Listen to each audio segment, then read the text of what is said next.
have set the Lord always before me. Because he is at my right hand, I shall not be moved.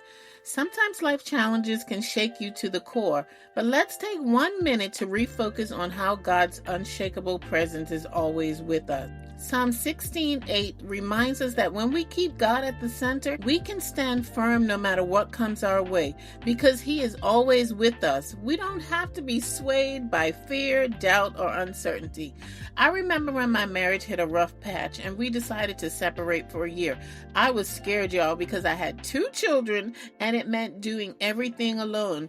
But I knew even though we would no longer be a 2-income household, my husband had a job and he would still be helping me out. Little did I know, because there is always something you don't know, that a month into our separation, he would get laid off.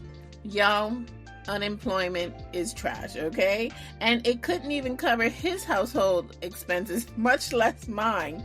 I started to second guess the decision to separate because of the mountain that I saw before me. But then I was reminded that I made a conscious decision before the Lord. I had taken it to him in prayer before I did it. He didn't say it would be easy, but he did say when challenges arise, and if my faith is anchored in him, that I don't have to easily be shaken by life's storms because he is always with me. So I want to remind you today that God is always with you. Thanks for joining me for another 1 minute on Purpose. And by the way, we just celebrated 21 years of marriage.